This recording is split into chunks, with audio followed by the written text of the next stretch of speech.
Good morning. It's Sunday, June 11th, and I want to bring up some ancient history for all of us because I want to talk about a new device that has been put on the marketplace, and it deals with phones. And when I was a kid, we didn't have a phone in our house. There was a telephone at the corner candy store.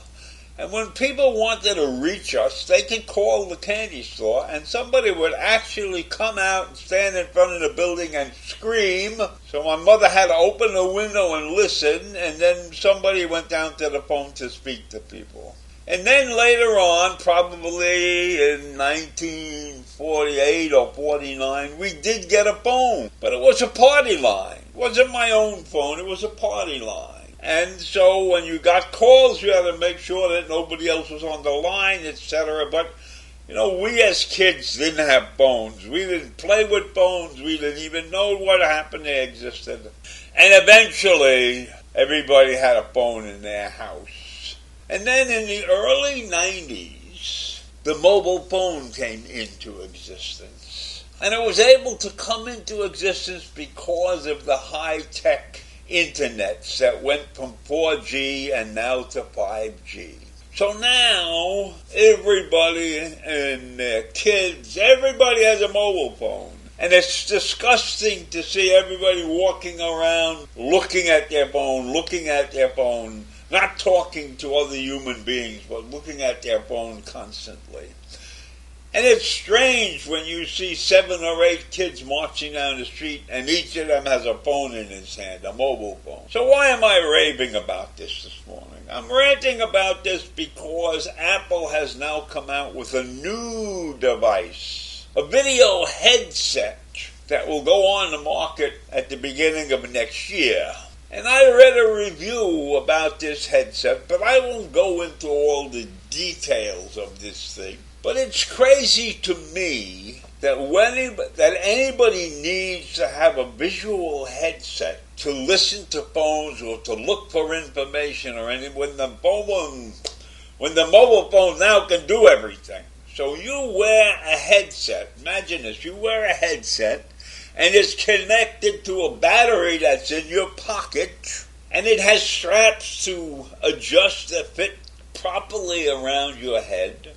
And you signal it by twitching your fingers in some particular manner. And then the phone lights up and it begins to show you pictures.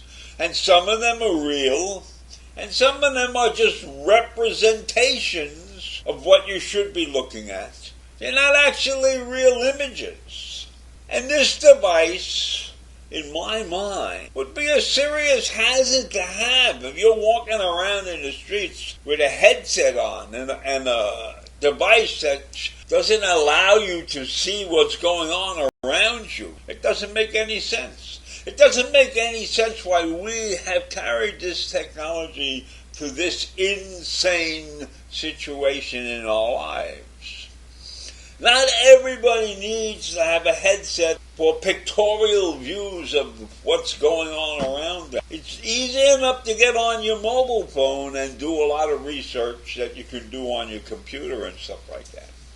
But I think the Apple headset, aside from its outrageous price, $3,500, it's not necessary. I mean, it could be okay if you're using it for certain type of professional work or something and you have it in your office. But I'm afraid you're going to have people walking in the streets with this thing on their head and they can't see which direction they're coming from and which direction they're going in. And it's cost $3,500. Does Apple actually think that everybody in the face of the earth has $3,500 to piss away on a device that in my mind is not really needed? Do we already have enough mobile devices to carry us to the next century? What is the big improvement about having a headset like that? Doesn't make any sense to me. And then you're around twitching your hands, and what's somebody going to look at you and think you're a lunatic?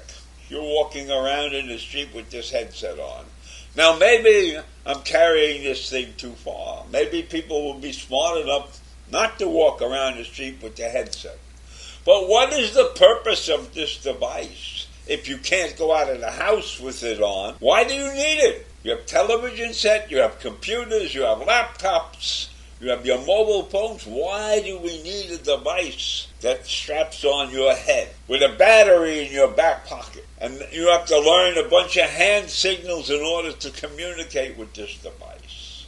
So while this is an improvement, and it's probably a great piece of technology, and according to the article, it fit beautifully on the guy's head. But isn't it a hazard to be wandering the streets with a headset like that?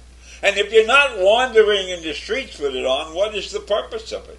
If you're locked in your house because you have this headset, what is the purpose of it? Now, it could be a great device for research and stuff like that you have in your house. But how many people, how many families can afford $3,500? When I was a kid, $3,500 bought you a brand new car. A nice new car. Because my first car cost $1,800. So when you spent $3,500 for a car when I was a kid, you got a Cadillac or you got a Lincoln. You didn't get a Chevy for $3,500.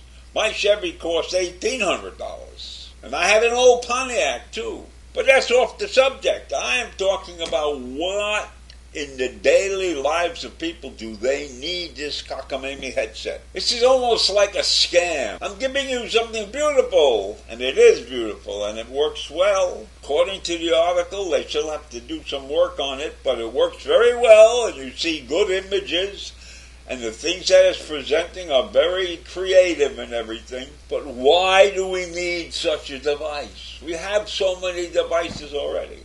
In fact, people are amazed when I tell them I still have a landline. So why do I need something that's going to fit around my head and obstruct me when I'm trying to walk down the street? Anyhow, this is the madness of technology, and I hope I'm not disappointing any of you. Have a great day, and I'll see you in the morning.